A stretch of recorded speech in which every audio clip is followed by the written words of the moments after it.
evening, everybody. Welcome to another episode of The Breakdown.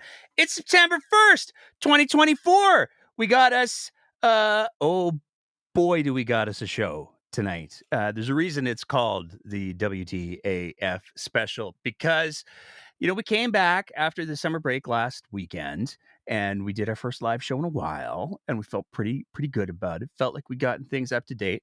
And then the world of Alberta politics decided to turn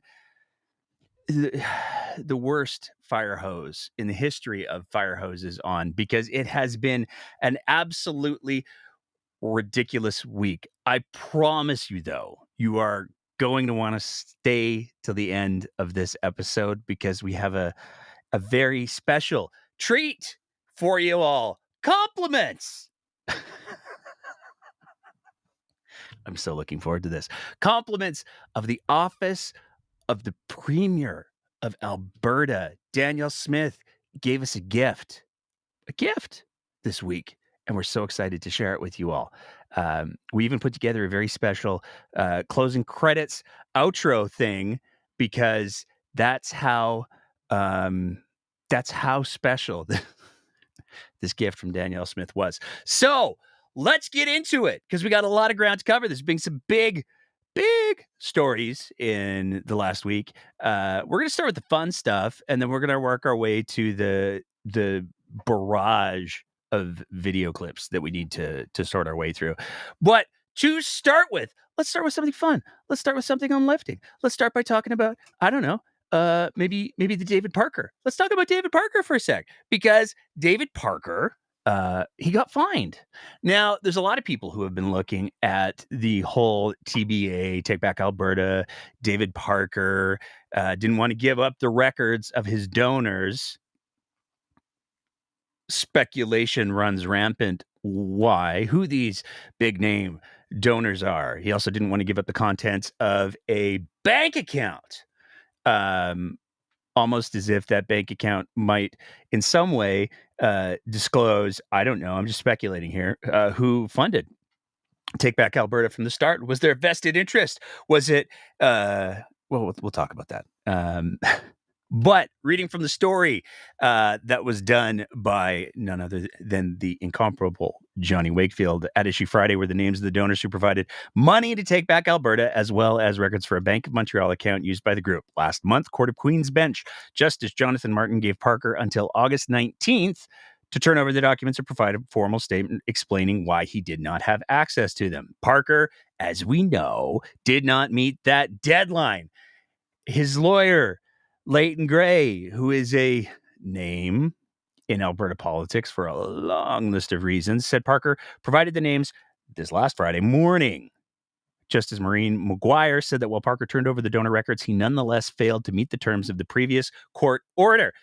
And this is where the penalties happen. Everybody was like, oh, David Parker's going to go to jail. But again, if you read the Election Act, there's not really a whole lot of latitude for that. So she imposed a $5,000 fine, as well as $2,900 in legal costs incurred by Elections Alberta. Now, it's really important to highlight that the issue of that Bank of Montreal account, the one that could potentially show who's been donating money from the very, very, very beginning before Take Back Alberta, was a registered third-party advertiser.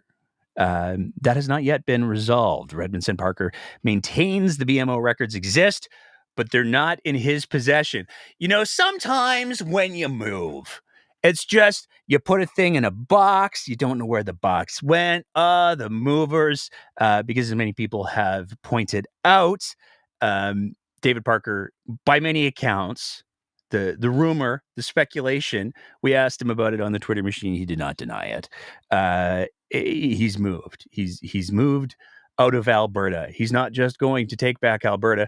Allegedly, he's going to be taking back Ontario and maybe all of Canada, which is weird because he's still advocating that Alberta separates from Canada. So I don't know. But that BMO account is going to be, it's going to be fascinating to see when those records, sometimes it just takes forever to open the boxes. Am I right? Because there's been a lot of rumors about who provided that money. If you go to the earliest iterations of the Take Back Alberta website, there was the Pacific Prosperity Network, which was tied to the founder of Lululemon, the yoga pants and shirts and a tiger magnet who apparently has more money than God. That network has been tied to him. There's been suggestions that maybe there were Alberta politicians. There's rumors circulating, and I need to be clear, these are only rumors. Rumors circulating, maybe it was Danielle Smith who initially provided the funds for Take Back Alberta. Who knows? We'll have to wait for the bank records, I guess. But speaking of the fight for freedom, we got to talk about Brendan Miller for a second. Brendan Miller is a complex dude. There's some things we gotta go over with the Brendan Miller situation. So, couple of different problems with Brendan Miller. Back in November of 2022, the good year of our Lord, 2022, on November 22nd, a date which shall forever live in infamy for more than one reason, Brendan Miller was kicked out of the Emergencies Act inquiry. So this was the inquiry that the federal government put forward to say, hey, did we do the Emergencies Act right, guys? You tell us. And everybody got to ask their questions. And Brendan Miller was a convoy lawyer who asked some questions. Well, he got kicked out of that hearing for talking over the commissioner on matters that were unrelated to what the commission was dealing with at the time. But there's more with the Brendan Miller situation, because during that same process, Mr. Miller was actually served with defamation notice. So he had alleged, citing no evidence whatsoever, apparently, that a individual had carried a Nazi flag in the midst of the Ottawa protests in the winter of 2022 so that photos would be taken and the protesters would be discredited. So you see, the Nazis in Ottawa, it was a false flag operation to discredit the convoy crowd. No evidence for that whatsoever, but Mr. Miller named the individual. Now, that was later resolved. He was served with the defamation notice, but the whole thing was settled out of court. And this is where the settlement statements get kind of fun, because when it was resolved, the way that it was explained from this article here, the parties have agreed to accept the ruling of Commissioner Rouleau as conclusive and final and put the issue behind them. Rouleau addressed the issue as part of his final report. He wrote that Miller's claims had been made with little foundation in evidence, and when Miller raised the claims with various members of the government and bureaucracy, those examinations elicited no evidence whatsoever to support the theory. So why is that significant? Well, because Brendan Miller of defamation settlement fame and getting kicked out for talking over the commissioner has just been appointed by Danielle Smith to be the this just hurts.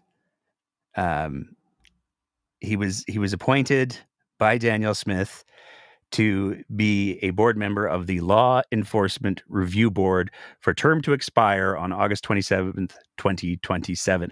All with the twos. He got kicked out of court in 2022 on November 22nd, and now he gets to be on the Law Enforcement Review Board until August 27th, 2027. There's somebody who does numerology somewhere who's going to spend way too much time looking into that. But that's still, these are the fun stories. These are the light stories.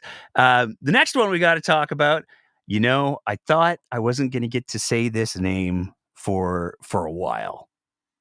I thought that with the guilty verdict, that this individual would maybe take the lower profile route. But no, I get to say it.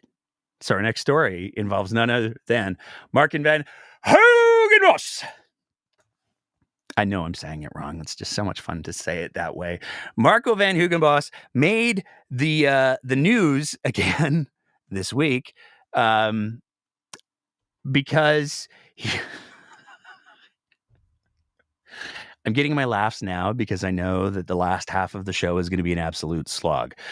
He joined the constituency association for Calgary, Acadia, Tyler Shandro's old constituency as an MLA, and it appears to have caused some drama. So, from the story by Carrie Tate, Marco van Hugenbos joined the constituency association in mid-August and became the chair of its fundraising committee. The Fort Macleod resident was the face of a 2-week protest near the U.S. border at Coots, where disgruntled residents gathered to protest COVID-19 restrictions in early 2022. A Lethbridge jury convicted him of mischief over $5,000 in April for blocking Highway Number 4 near the U.S. border. He and 2 other protest ringleaders, Alex Van Herk and George Jansen, will be in September. Hey, sentenced in September. It's September 1st.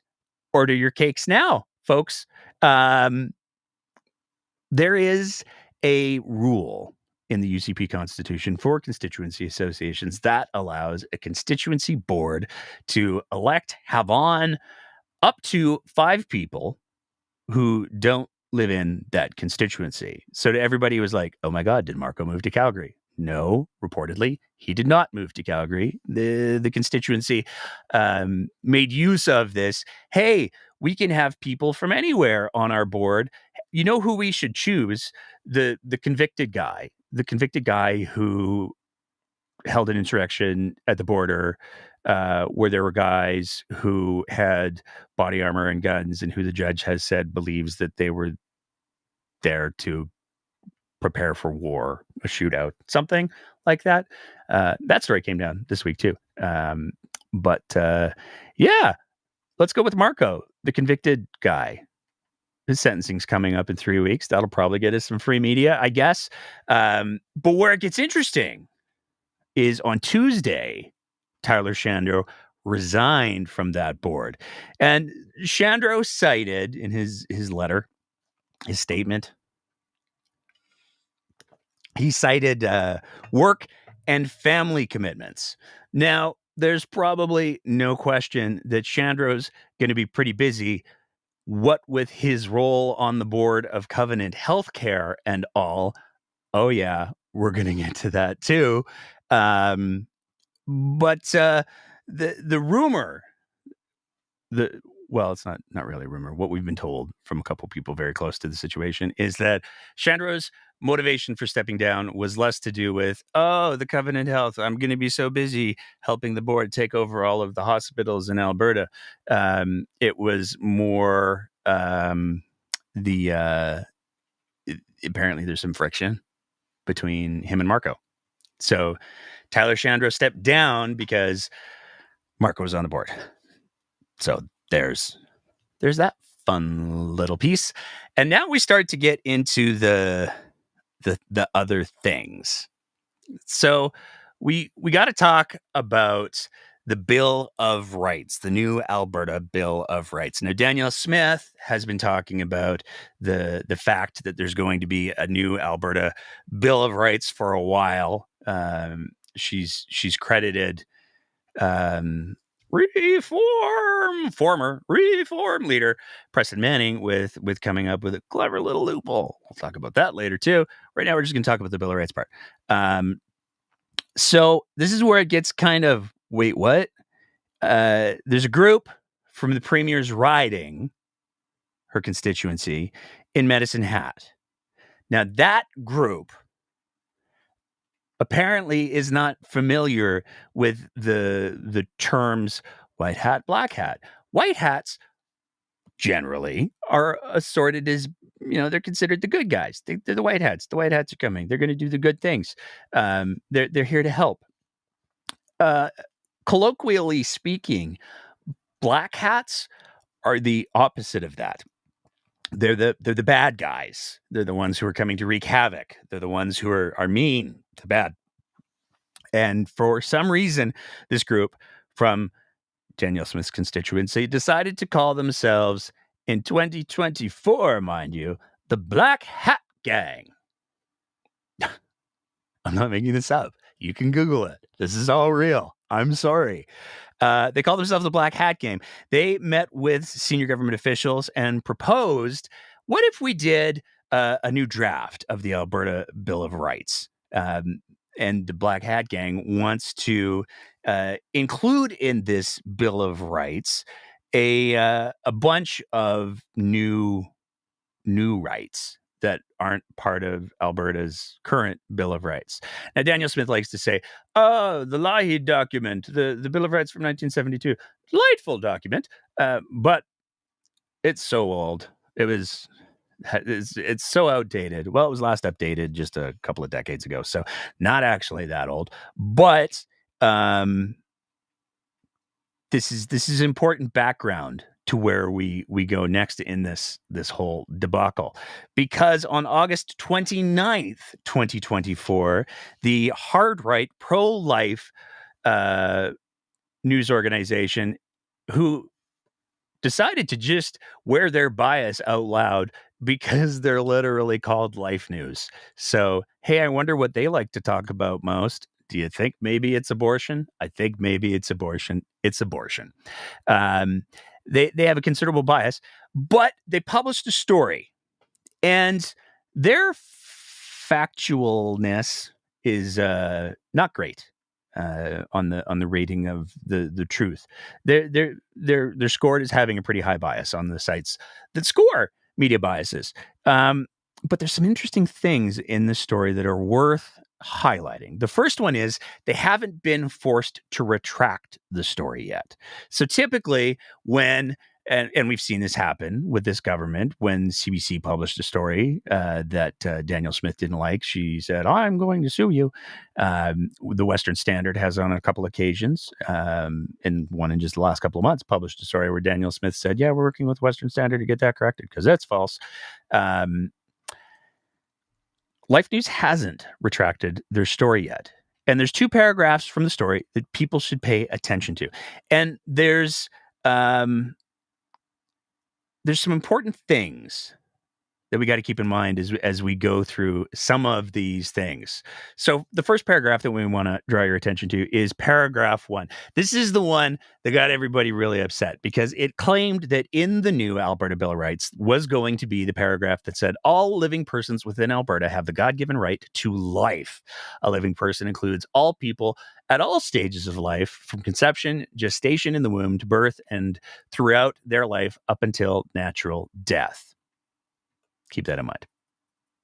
The other paragraph that's particularly interesting, there's 3 paragraphs we're going to take a look at here. The other paragraph that's particularly interesting is LifeSite News was provided a copy of a draft version of the Alberta Bill of Rights from a source who asked not to be named, but who is well connected with the ruling UCP. LifeSite News was able to confirm the authenticity of the draft of the bill through a second high-level source from within the UCP. So LifeSite News says, yeah, no, we got the bill from somebody who's well connected, and we confirmed it with somebody who's very high up in the UCP. So that's, speculative, vague, do with that what you will. But it's the third paragraph that's particularly interesting. One elected UCP MLA told LifeSite News that it is hoped that the draft version of the bill makes it to the final version more or less unchanged. However, the MLA said the main worry is that it could be watered down by some of the higher-ups in the party. So, a lot to unpack there. But at the end of the day, the main takeaway is LifeSite News published a story that said they're going to make effectively the Alberta Bill of Rights say, oh, you can't, the abortion, we're making the abortion not a thing. Now, that's not in the document. We'll talk about the timelines of things and why they're so important in just a second. But the 2 claims that are interesting is that this document was provided to this website by somebody who was close to the document, and it was verified with an elected UCP MLA. Now, there's no shortage of very pro-life UCP MLAs. So it's almost impossible to speculate which one it could possibly be. We're betting on Dan Williams just because it seems like it's his kind of website, but there's lots of possibilities. This was looked into. A reporter from the National Post, Tyler Dawson, did a whole deep dive on this whole situation where he says that he has a full copy of the document that LifeSite is referring to. He asked Jason Steffen what it is. His understanding is that it's suggestions from a third-party stakeholder group and not some sort of official draft. This came out at 2:31 on August the 30th.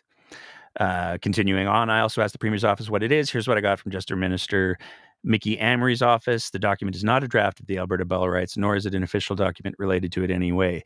The amendment of the Bill of Rights will not impact women's reproductive rights. The amendments being considered will strengthen Alberta's individual and property rights, including an amendment to guarantee Albertans the right to accept or refuse a medical treatment. Now, again, we can spend all day talking about the fact that there is a tremendous amount of dissonance between the fact that the UCP want to introduce legislation to argue that you can't force someone to accept a medical treatment at the same time as they're going to be bringing in legislation to say, hey, what if we forced someone to accept a medical treatment against their will? And Danielle Smith has even said, hey, what if we did it and the all of the lawyers in the court said, oh, you can't do that. Well, then I guess I would just use the notwithstanding clause, which is unbelievably dissonant and wild. We played that clip in last week's episode. So if you don't believe me, go look at it. It's there. Now, the idea that this language had been removed from that proposed document was reinforced because just before 5 p.m., so we're talking a few hours later, there was an email that was sent out to all UCP members from Rob Smith. Rob Smith is the president of the UCP. He's the guy who likes to go to the tinfoil hat conventions that they hold quite regularly in Calgary, Lougheed now. So at 4:46 p.m., Rob Smith sent out an email that included a document that was the proposed approved document from the Black Hat Gang. Now, there's a whole list of freedoms. We'll talk about some of the things in there. But the big thing is there was none of the language that was in the LifeSite News article. So it's fascinating that LifeSite News was given a document that had that sort of language and that was apparently confirmed by UCP MLA because the document that Rob Smith provided to the UCP membership did not have anything to do with that in there. And at the end of the email, he says, your provincial board of directors is very impressed with the work of these fellow UCP members and voted to endorse verbatim the document they shared with us. We're determining the best way to share this with you and seek your input and perhaps consideration for approval in representing our full membership, perhaps at our upcoming annual general meeting. So no question there, the party of the UCP seems to believe, Rob Smith, the president, seems to believe that this document is super totes great and should be endorsed by the entire party. But the entire board endorsed it verbatim, no changes to what they were presented. So a lot of questions on where this anti-abortion language came from and how it got in or how it didn't or how it got out. But there's a lot of questions about what was left in. So, for example, they talk about the freedom of speech, expression, and from private or public censorship in any form. I don't know what private censorship is. I'm legitimately curious. They talk about the freedom of parents concerning the decisions to health, education, welfare, and upbringing of their own children. You got to kind of wonder if that's so important. If those freedoms, the freedoms of health, education, welfare, and upbringing of their own children are so important that the UCP believe that they must be enumerated in the Alberta Bill of Rights, which still the charter supersedes. So this is largely a performative exercise. But if that's what they believe, why is Danielle Smith and the UCP introducing policies in just a couple of months that are going to massively restrict the freedom of parents to make decisions concerning the health, welfare, and upbringing of their own children when those children are diagnosed with gender dysphoria. Because Danielle Smith, again, is stepping into the doctor's offices across the province to say that parents and children of kids who are dealing with gender dysphoria cannot access reversible treatments, no less, like puberty blockers. They can't access hormone replacement therapy. That seems like a violation of the rights of health, welfare, and upbringing. But what do I know? Freedom from supervision. Albertans should not be supervised. If ever there was a province that desperately needs supervision, and I say this as somebody who's lived here my entire life, Alberta desperately requires supervision, especially certain pockets of Alberta. There's varying degrees of supervision that are required across the province, but the freedom of supervision is, I think that one's fun. We have also the freedom of informed consent to make personal health decisions, including to reviews, vaccinations, medical or surgical procedures, which is complicated because, again, Danielle Smith is going to be introducing legislation that says unless the province says that they're going to violate a person's charter rights to such a severe degree that the province would have to invoke the notwithstanding clause, then it's cool. If we're having to use legal loopholes in order to violate someone's charter rights, that's okay. But otherwise, no. They talk about taxation without representation, which as an idea, okay, that's interesting. I suppose the question becomes, what is an Albertan? Because if you live in the province of Alberta, you're an Albertan. But you can't vote unless you're a citizen of Canada. So there's lots of permanent residents who live in Alberta, have for years, pay taxes.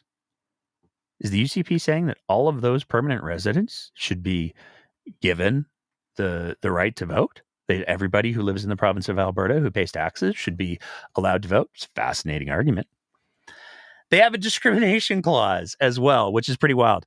Freedom from discrimination. With you so far. Including on the basis of diversity, inclusion, or equity. It's almost as if they put those words in a very specific reason, or in a very specific order for a very specific reason. A lot of people say DEI. The far right likes to say DIE because it spells die, don't you see? Diversity, inclusion, and equity will kill you. Freedom to access financial services to goods and services and conduct commerce via bills of exchange, and the right of official languages. I have so many questions about so many of these bills, but the good news is the abortion piece is not in the document that was endorsed by the provincial board of the UCP so that they can take it to the membership so they can then say to Danielle Smith, hey, look, we did your homework for you. Mickey Amory seems to say, well, no, we're doing our own thing, which is, by the way, how it's supposed to be. The notion that a party can dictate what legislation is supposed to go forward is false. It doesn't work that way. And it shouldn't work that way. It's the responsibility of government to govern for all Albertans. It's the responsibility of party to set policy that Albertans can vote on. The problem that we have in this province right now is that we have a government who makes decisions on things that they didn't campaign on, and a party that seems to think that whatever they say should just be taken as gospel. There's our Bill of Rights bit. Moving on from there, though, we also got to talk about the healthcare situation in the province of Alberta. We touched on this last week because things are not great. And we want to do a little bit of a quick follow-up because last week we talked about the fact that in Edmonton, At the Royal Alexandra Hospital in the orthopedics section, there was reduced or scheduled orthopedic surgical cases, reassignment of or time to other surgical services.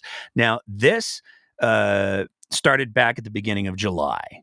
And last week, we talked about the fact that the end date was scheduled. This is the screenshot that we used for September 1st, 2024. We would like to apologize and issue a correction because almost immediately after we did that episode, they updated their website and it got much worse. So now, in the orthopedic section, everything's the same except for the anticipated end date is now September 30th, 2024. They added a whole month of no orthopedic surgeries at the Royal Alexandra Hospital in Edmonton. But wait, there's more because there's another service interruption in Edmonton, this one at the Glenrose Rehabilitation Hospital in acute care. The pediatric, which means we're talking about kids, rehabilitation unit. 10 out of 10 inpatient beds and 4 out of 4 day patient spaces are closed temporarily due to illness, leave, vacation vacancies.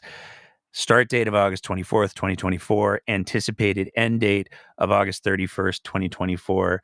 They haven't updated the website as of today.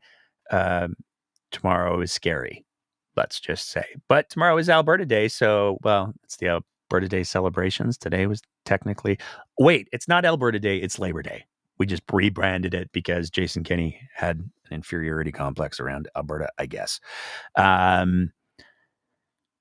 So that's the update that we have. But that's not just healthcare. There's a lot of different areas of healthcare. We got 2 DMs that we want to highlight this week that are absolutely tragic. The first one we got, ever since Danielle Smith, spelling, whatever, has cut care hours. Private long-term care homes have been cutting staff and cutting budgets. 2 healthcare aid rotations have been fully cut along with cutting working hours. Kitchen staff have also lost working time. They're wanting to get rid of LPNs because residents don't require care hours from nurses anymore. This means one RN, registered nurse, is responsible for taking care of 45 residents by themselves instead of an RN and an LPN on the floor splitting the work. The kitchen has been told to cut $700 a month from the food budget. We also have a 30-year-old water and ice machine. It is broken down 4 times and they refuse to buy a new one. It's been broken for almost a month now. Staff in long-term care are breaking down and feel like we can't do enough because we don't have enough staff and resources to properly take care of our residents. It feels like we're taking part in elder abuse when we are just trying to do our jobs. Now, that in and of itself is absolutely horrifying.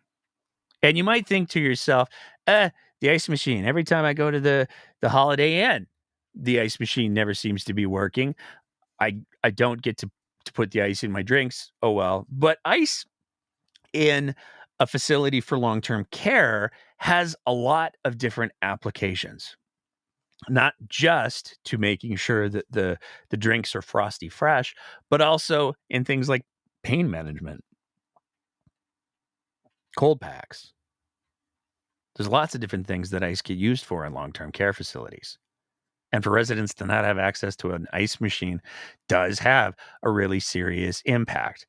And if you think that one was bad, it didn't take very long after we posted that one, that we got the follow-up one from an entirely different person.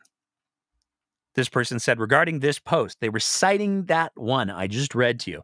I can confirm this is happening. I consult with long-term care and SL4 sites, and the ratios are disgusting. One long-term care facility splits up the nursing care, so in the morning there will be 2 nurses for 40 patients and 3 to 4 care aides, and then at noon, one nurse goes to another unit, so it's 1 to 40.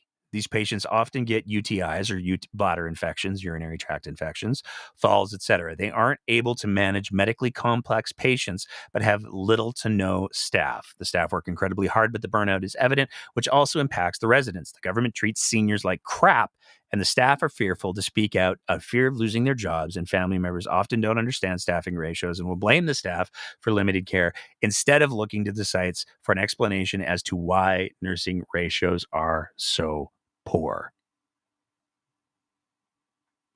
It's absolutely appalling. There is an expression that I've used many times on the show before. I'm going to use it again. The measure of any society is how they take care of their weak, their sick, and their old. And how we are allowing seniors to be taken care of in the province of Alberta is absolutely atrocious. And it's changes that, I mean, let's be clear, long-term care facilities have long been horror shows for a lot of different reasons. There's some really, really good ones. I'm not dumping on everybody, but there's also long-term care facilities that people who work in long-term care or work in healthcare know they wouldn't send their worst enemy to, let alone their family member, if given the choice. But the changes that the Smith government have made, that these DMs cite, did not do anything to improve the situation.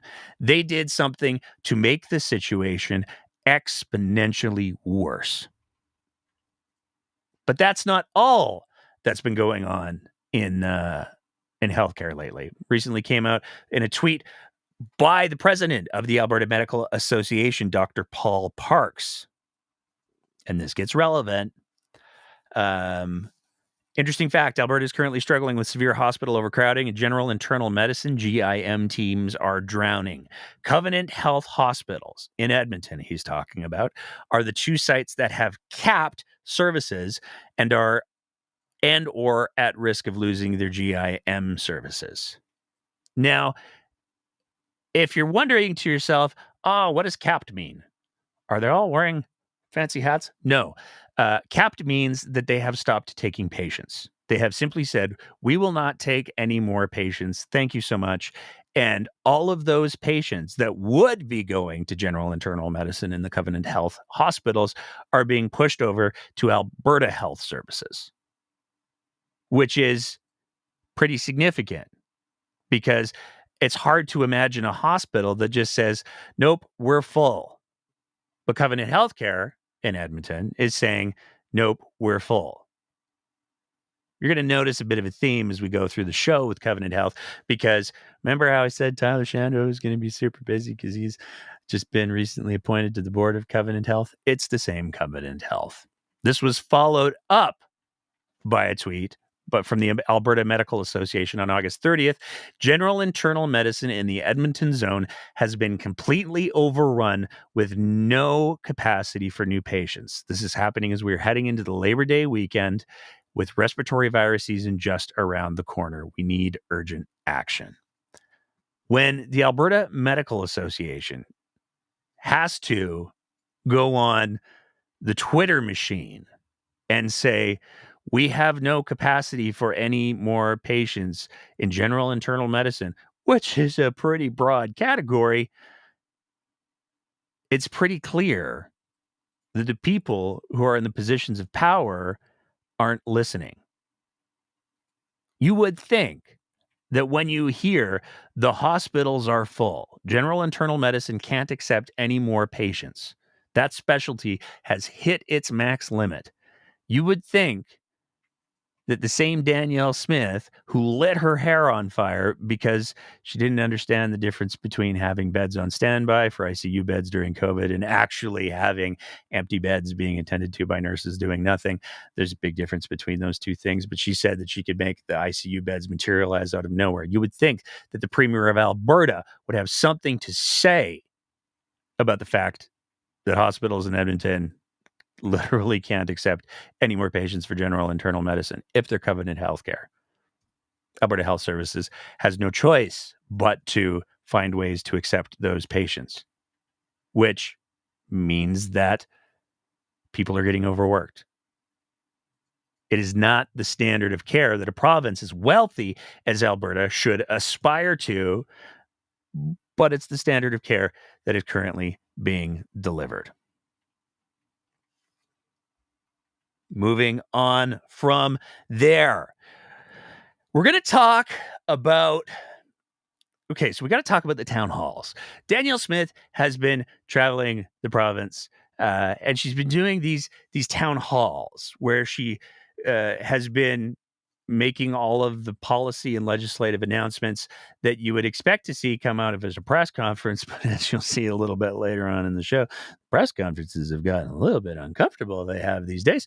So apparently she's just making all of her legislative announcements in these closed doors, private UCP town halls. To make sense of some of these policies, though, we got to go back in time.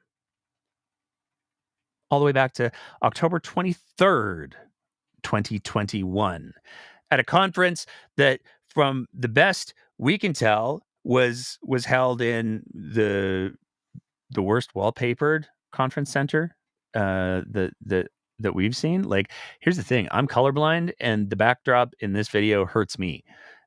So do with that what you will. But Danielle Smith was a speaker on the topic of that Freedom Talk. The Freedom Talk was how to fix healthcare.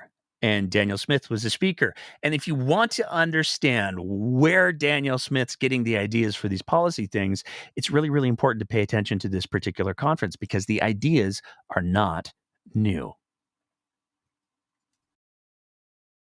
Is that any hospital needs to be able to contract directly so that they can get their funds directly and get outside of this structure that we have where it's sort of trickle down.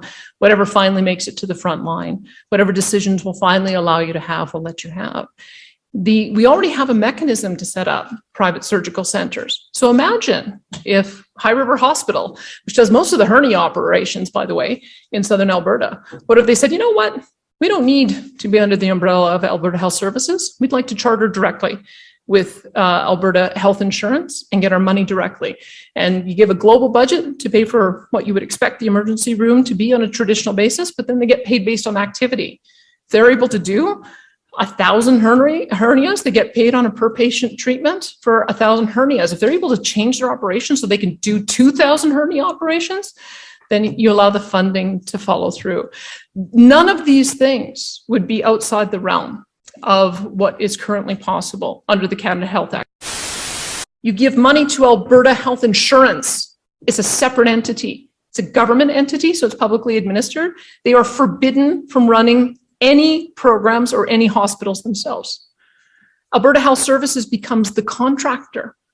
Sure, we can grandfather in their contracts for now, but then we would have the Alberta Health Quality Council do us an auditor function and tell us whether or not Alberta Health Services should continue running the Lougheed Hospital or the Rocky View Hospital or South Campus or any of the 100 hospitals that they currently run in majority in the province. And if they can't meet the terms that we want them to, we can do an RFP. And then the Alberta Health Insurance can give a different contract to a different group of doctors and a different group of patients and a different entity to run all of our hospitals. That is completely compliant with the Canada Health Act. It's a structure issue and it's a political will issue. And we've got neither of those, unfortunately, because I presented this to the health minister and they did not act on it. Now, you can say what you want about Dani, what she lacks in compassion or evidence-based policy or a number of other things. She makes up for in political will. Oh, she's got the political will. She does. And a lot of people, this clip actually came up. Those clips came up during the election. And Danielle Smith was asked about those clips quite point blank at a press conference during the election. In that 2021 video where you talked about pathway to privatizing acute care in emergency hospitals, that's what you were talking about in that video. So you're saying this is not a messaging issue, that the NDP is lying. I'm hoping you can just clearly tell Albertans if you would put up acute care hospitals operations, including emergency departments, to private bidders. Is that something that you would consider, if elected, why or why not? Or are you saying you would only contract out surgeries specifically? We will contract out surgeries where it makes sense, and we will not privatize the hospitals that are under the umbrella of Alberta Health Services. Oh, the language there, right? The language that Danny uses. So careful, so precise. We will profitize the hell out of surgical things, but we're not gonna privatize any existing sites under Alberta Health Services. No, we're not gonna do that. Maybe the new ones though, because as we've seen in Airdrie, and we talked about this on the show multiple times before as well. We did a whole episode with an Airdronian who was quite concerned about the situation. The government of Alberta paid a group of doctors $85,000 of taxpayers' money to put together a business case saying, hey, what if we had a profitized primary care facility on the second floor of a building, but what if on the first floor of the building we had a for-profit, publicly funded urgent care? Now, an urgent care is an emergency room. It's just not an emergency room that admits people directly to the hospital because there's no hospital attached. It's kind of the easiest way to understand an urgent care is it's basically a standalone emergency room. Most urgent cares have the ability to do most of the same tests that an emergency room can do. But if they find something that says this person needs to be admitted to hospital, then that person gets transferred to a hospital that actually has the ability to admit them, which apparently isn't Covenant Care hospitals this weekend, I guess. But they put this $85,000 in the hand of doctors to say, what if you put together a business proposition that said, hey, on this, you're going to build this private for-profit, like all doctors' clinics are for the most part, private corporations that run primary care clinics. But on the main floor, you have this urgent care, for-profit, privately operated, funded by taxpayer dollars. So when Danny said, no existing Alberta Health Services, that's a very clever way to foreshadow without actually foreshadowing that they had this plan in the works. They were planning on rolling out urgent cares across the province. And they've said this about the model. If the model in Airdrie is successful, this is something that they would want to pursue, where private for-profit companies get funded by taxpayer dollars to deliver care in urgent care settings. And then there was this tweet this week. Albertans are grateful. This is from Danielle Smith. Albertans are grateful for their doctors, nurses, and frontline health professionals. I was at the Airdrie Urgent Care Centre today to continue to hear directly from these frontline folks on what they need actioned at the ground level so they can do their jobs and treat patients in a timely manner. And if you take a look at the doctor who's posing in two of those pictures, it's the same doctor who has been tasked with bringing a private, for-profit, taxpayer-funded, additional urgent care to Airdrie. Now, I'm not saying the doctor's a bad person. I want to be really, really clear about that. And it's entirely possible that this might be an act of desperation by this physician to try to get more primary care to Airdronians, because there's no question Airdrie, like everywhere else in the province, is dealing with a massive doctor shortage.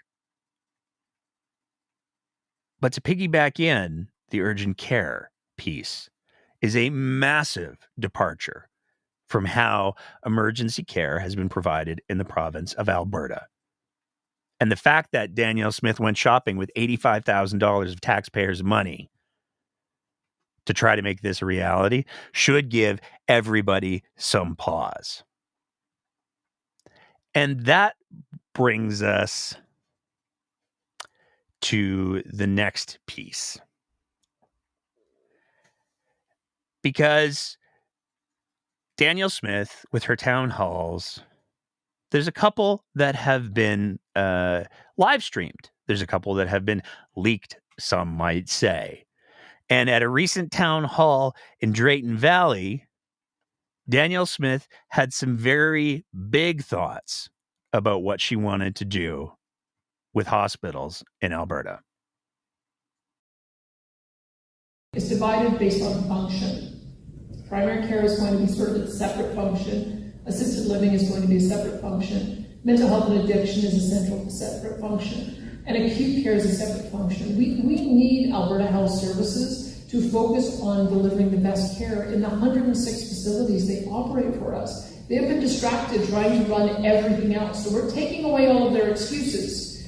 And I can tell you also that we're prepared to take away their authority to operate hospitals as well. In Lacrete, we're moving the hospital authority over to Covenant Health. Covenant Health has never closed down rural hospitals. And so why is it that Covenant Health is able to keep operating rooms and hospitals open 24 hours a day, but AHS can't? And it may well be that we just need different operators in the smaller communities so that we can get back to delivering that level of care. We're very open-minded about it. I want to give AHS every opportunity to succeed, but do know that our number one is making sure that you get your health care close to home. So that's the direction that we're going. The other aspect is that we're taking back the authority over the buildings that we build. So when we build a building, we hand it off to AHS and then we have no control over it afterwards. We've stopped that practice. Now, anytime we build a building, we're going to continue to own it as government, and we will lease it to an operator. Now, why is that important? Because if our operator isn't performing the services we need them to, we're going to take it back. Right. So that's the structure that we're setting up. The next phase is to see how many of those hospitals that AHS currently operates that we can retake ownership over. We can't do it for all of them, but that, I think, gives us, you have to have a user, when you're dealing with a monopoly, and they believe that they can deliver any type of care and there's no consequences, but you're going to continue to deliver bad service. And competition is one option. That's why we're offering charter surgical centers and why we're offering Covenant. But the other is the fear of having it taken away. That's going to be a very powerful competitive incentive for the managers to say, oh my goodness, if we continue to deliver terrible care in Drayton Valley, then somebody else is going to be chosen as the operator. So just know, like, I know it's a slow process. We had to campaign on this to be able to get the authority from Albertans to go forward and make these changes. I think Albertans are giving us the benefit of the doubt that things are going to get better, but my goodness, it takes time to do it. So, first of all, let's be clear. As we played in the clip from the election, no, you didn't campaign on this. That's a lie. In fact, if anything, Danielle Smith went out of her way to mislead, if we go with the very literal interpretation of her words as opposed to the received intent. At the very least, she misled Albertans by saying, no, we're not going to do this. Now, worth noting that Covenant Health has actually taken over a hospital already. And if we want to unpack the whole Covenant Health piece, there's some fascinating coincidences that we probably need to address. We've talked about the Tyler Shandro getting appointed to the Covenant Board of Health. Hey, he was a former Danny minister, wasn't he? But the connections actually get much closer and much longer term than just that. And so let's take a moment to talk about this dude right here. This is Ryan Hassman. Oh, he's going to be angry. He is. We're talking about him. He's the corporate director of strategic planning at Covenant Health Services. But that's not all that Ryan Hassman has done. When we take a look at what his recent history, and let's go with recent. We'll get to the long term in a sec. When we take a look at his recent history, he was just recently appointed to the board of directors for the board of directors for the University of Alberta. This was on June 6th, 2024. But his relationship goes back a little bit farther. Government of Alberta, according to his LinkedIn, he was the chief of staff initially, starting in July of 2021, he was the chief of staff to the Minister of Transportation, Raj Ansani. on October of 2022 to January of 2023. He was the Director of Policy Coordination for the Office of the Premier of Alberta. He left that gig to go work at Covenant. Prior to that, he was the Deputy Executive Director of the UCP Government Caucus. And prior to that, he was Chief of Staff to Rajan Sawhney again, as the Minister of Community and Social Services. So we have somebody who was Chief of Staff, and then he was the Deputy Executive Director for Caucus. Then he was Chief of Staff again. Then he was the Director of Policy Coordination to the Office of the Premier of Alberta. We are talking about Danielle Smith here. Then he gets a gig at Covenant Health as the Corporate Director of Strategic Planning at Covenant Health. What a wild set of coincidences. But the coincidences don't stop there, because if you go to this article here, we got to go way back. This is going all the way back, April 22nd, 2012. And the headline is Alberta election 2012, Tim Harper, Wild Rose leader Danielle Smith, scary or shrewd. And you see there's a picture of oh wait, that's not Danielle Smith. That's Alison Redford. It was so hard to tell the difference because of all of the entitlements and abuses of power. They basically look like the same person now. From this article, though, this article talks about how Danielle Smith is bringing in a new team. They're young, they're peppy. Reading from the article, the new team, the kids under 35 are Ryan Sparrow, Brock Harrison, that's a name that's familiar in Alberta politics, William McBeath of True North fame, Ryan Hastman, hey, that's the guy we're talking about right now, and Candice Malcolm, also of True North fame. Almost all cut their teeth in Harper's Ottawa and have taken the reform torch for the elders. Going back a little bit further, he actually, in June 23rd, 2021, the announcement was made that he left his role to work with Smith on her re-election campaign. So when we're talking about Ryan Hastman, it's important to realize we're talking about somebody who literally goes back over a decade with Danielle Smith and who was in one of the highest placements when she came to power as Premier of Alberta after winning the leadership race, and then went to work as the Director of Strategic Things for Covenant Health. What a wild, wild set of coincidences. But you heard Danielle Smith say, hey, HS, they keep closing the emergency rooms. It's just the worst situation that you can possibly manage. Covenant Health has never had to close an emergency room. And I know that I give this account shout outs all the time, but they're just so awesome with the receipts. So always. So if you don't follow Disordered YYC on the Twitter machine, you should go and do that right now, because they are consistently so on the ball, it's ridiculous. Didn't take long for Disordered YYC to show up with the receipts showing multiple, let's count together, 1, 2, 3, 4, 5, 6, 7, 8 closures of the Covenant Health emergency room in, and I wish I was making this up, the town of Killam. Covenant Health closed their emergency rooms. Killam. But that's not the only place the Covenant closed health, because Disordered also was able to find multiple examples of healthcare closures in Bonnyville. We got 6 news stories here talking about emergency room closures of the Covenant emergency room in Bonnyville. So when Danielle Smith says, "Oh, the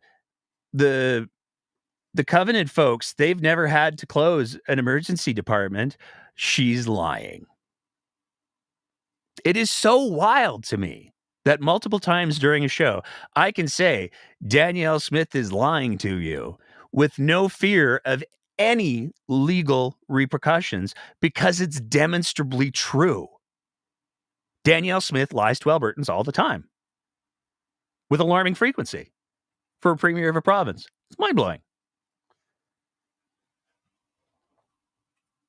So, just to be clear,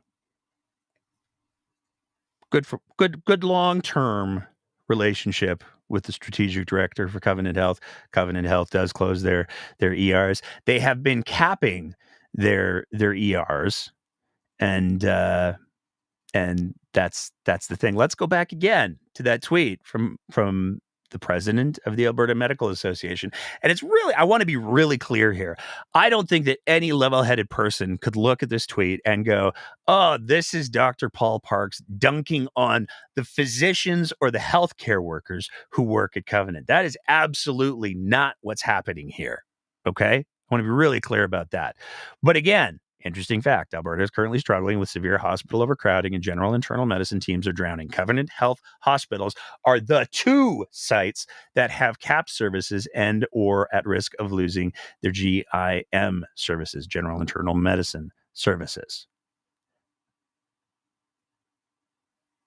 So Danielle Smith wants to move in the same people who are closing emergency departments. AHS is closing emergency departments too, for the same reasons, staffing shortages. It's almost as if the problem has nothing to do with, when it comes to closing emergency departments, mismanagement, but more, there's not enough healthcare workers and physicians, because both organizations share the same problem. But Covenant has the benefit of being able to say, yeah, we're full. We're not going to take any more. They're literally turning people away to AHS. And that's the organization that is turning people away and pushing them to Alberta Health Services. That's the organization that Danielle Smith wants to put in charge of more hospitals, it seems. And it's not like Covenant isn't without their history of scandals.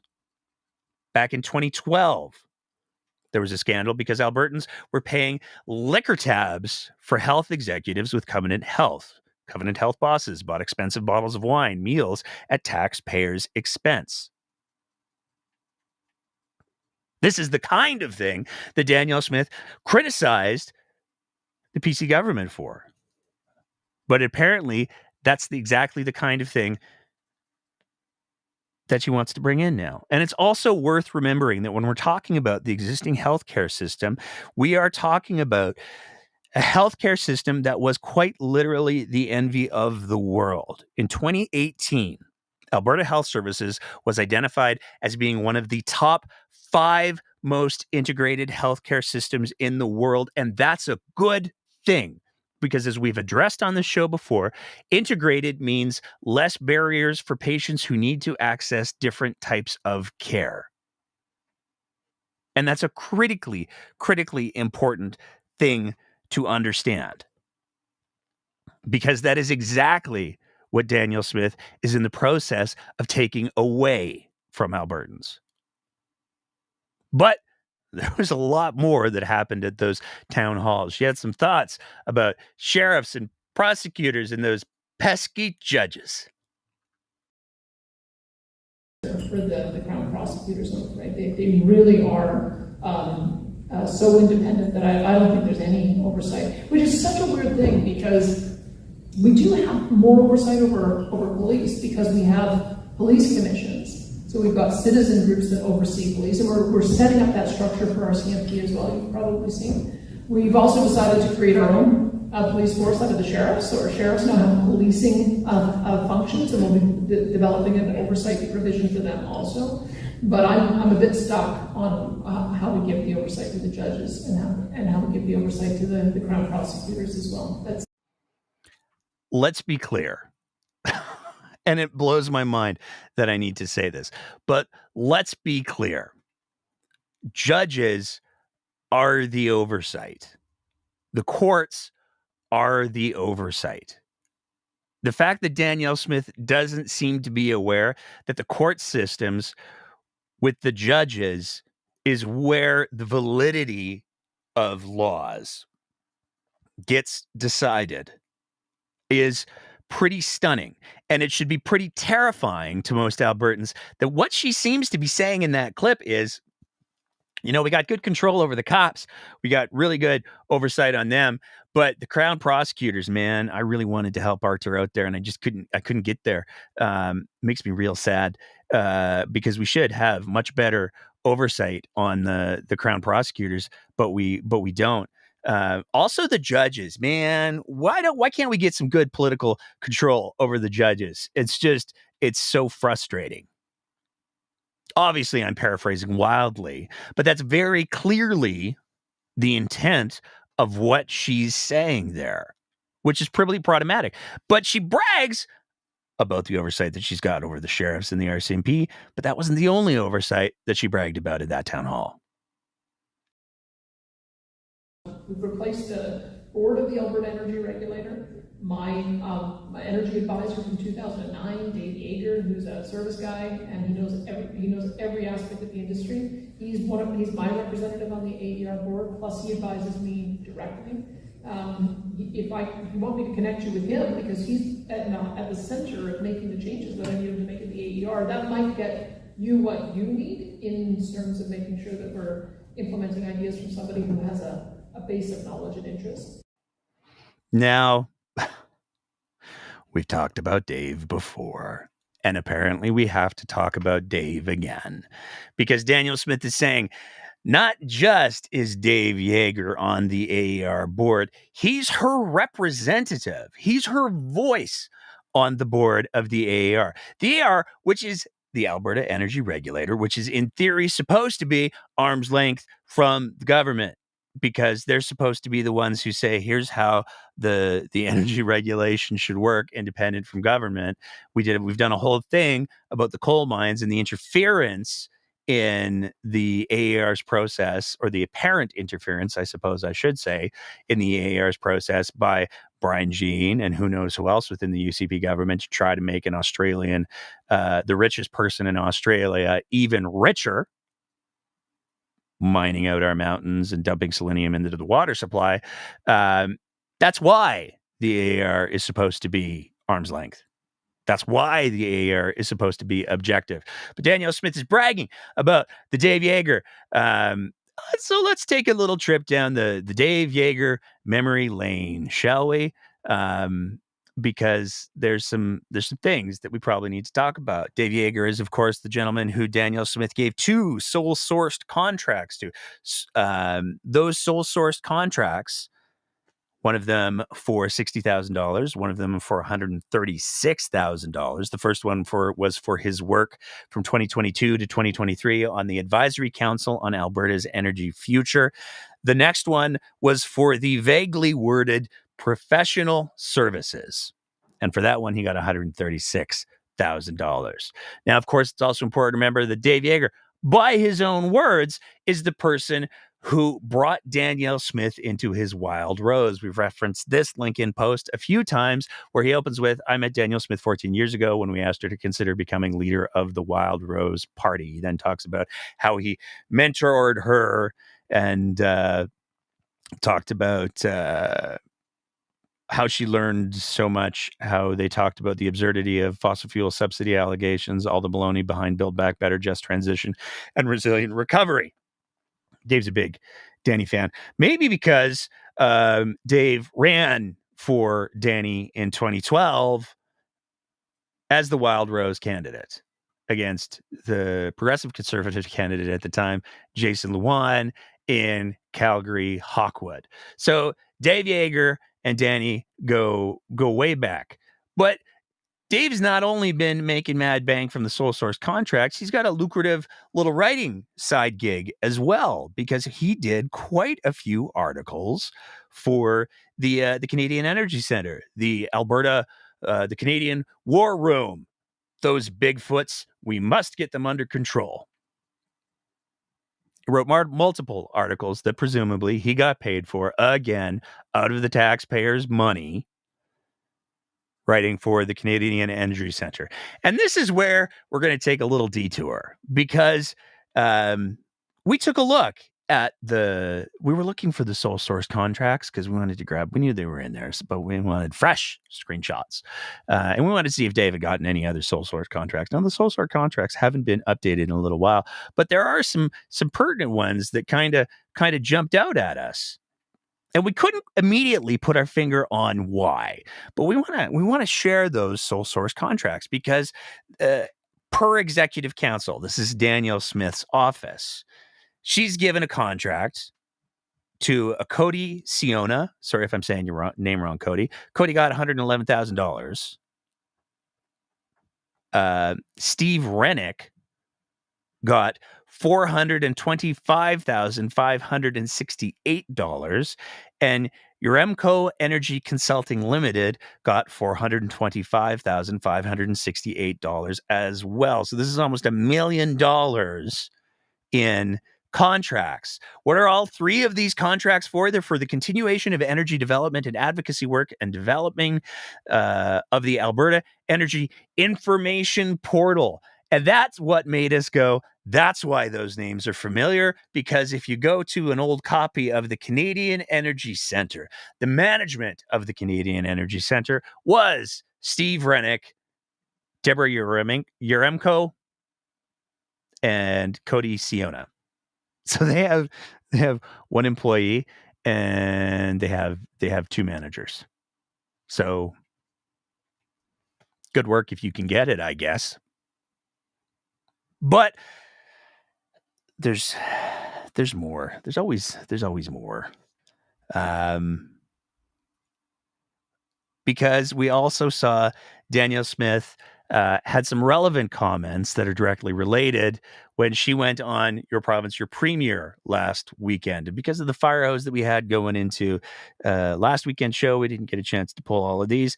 We took some time. We went through the Your Province, Your Premier, and some of these are definitely very relevant to the conversation we're having right now. We have to get our hospitals focused on hospital care.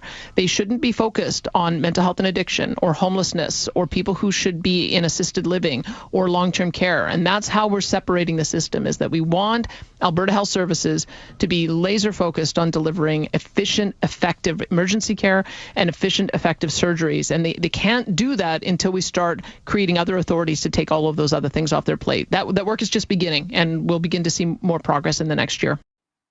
So if you needed bigger proof as to the fact that Danielle Smith doesn't seem to have the slightest understanding of why an integrated system is so important and why it is so impressive that in 2018, AHS got the award, was recognized for being one of the top 5 most integrated healthcare systems in the world. It's because hospitals are not single problem facilities. And the reason why hospitals aren't single problem facilities is because more often than not, patients are not single problem patients. Danielle Smith's understanding of hospital care seems to be limited to, I cut my finger while I was cooking and I need some stitches. But the fact that she thinks hospitals shouldn't have to deal with homeless people is pretty mind-blowing, especially given the fact that we're heading back into the winter season. And one of the common reasons why houseless and homeless people access the healthcare system is because of injuries that they get that are related to the environment. And you cannot separate the fact that somebody has gangrene or trench foot or frostbite from the fact they have those injuries because they're homeless or houseless. And you can't separate the fact that they may also be dealing with issues of mental health. They may also be dealing with issues of substance use. So to have all of the services to address all of those issues without barriers in a, what's the word I'm looking for?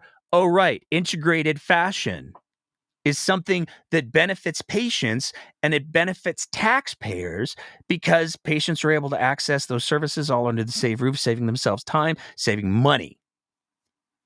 To break that system up only creates more barriers.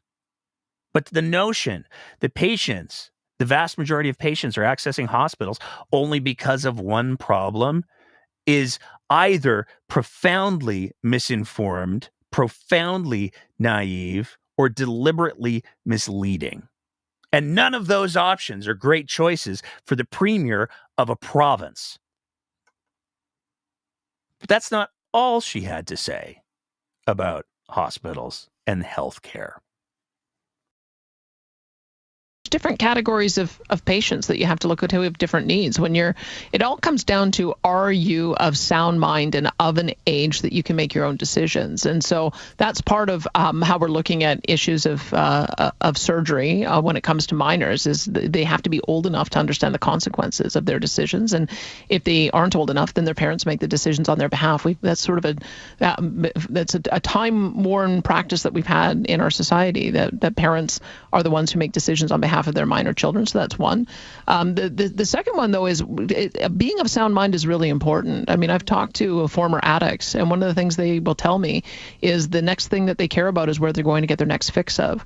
And that is not somebody who is in a position, especially if they are consistently overdosing, to be able to make these kinds of decisions on their behalf. Same with somebody who's mentally ill and has a break with reality. They're not of a sound mind in order to be able to make their own decisions. So they have to be stabilized so that we can get them to a point where we can restore their individual agency. And that's also, we've done that in the past. What we've discovered with fentanyl in particular is the kind of addiction this is very hard to get off of. And as we're looking at some of the repeat overdose patients, there was one individual who overdosed and went to hospital 186 times last year. Like, at some point, you've got to say this is a person who's not able to make their own independent decisions. They're not able to support themselves financially. Sometimes that leads to criminality in order to be able to support an addiction like that. And we've got to get those people help. We can't just watch them slowly kill themselves. So that's how we're looking at it. And we'll have the robust discussion when the compassionate care legislation comes forward in the fall. We'll get feedback and hopefully we'll get the calibration right on that. Now, there's obviously a lot to unpack in that clip. The fact that Danielle Smith is, again, it blows my mind that she's able to hold these two competing thoughts in her head at the same time, where she says, hey, you know what? We got to have the ability to tell people what treatment they need to accept and how to accept it, even though statistically that treatment doesn't work and carries a much higher mortality rate than if they access treatment on their own. We should force people to do that. But I want to go to the beginning of the clip because she's so close to getting it that it hurts. She talks about you have to be in the right frame of mind. You know, you have to be able to understand your decisions. That's what you have to be able to do. If you don't understand your decisions, how can you make the decisions? This is why we're saying that the treatment of minors with the gender dysphoria, those kids, they're too young. They can't get it. They can carry babies to term and stuff, but when it comes to making decisions about their reproductive health that maybe make some people feel a little icky, they can't make those decisions. No, we have to rely on the parents. It's a time-honored tradition, protecting that parental choice. That's the choice you're taking away, Danny. She's so close. She's so close. But by barring, and again, we've had conversations on the show with physicians who provide gender-affirming care, and they're very, very clear that except in extreme circumstances, when kids who are in the early stages of puberty come in, that conversation best happens when it happens with the teen who is navigating the gender dysphoria and the parents. And more often than not, those decisions are made as a team between the parents and the teen and the physician. Danielle Smith is taking that away by removing the ability of kids to access puberty blockers. She's also taking that away by removing the ability of parents and kids to access hormone replacement therapy. She's taking all of that away.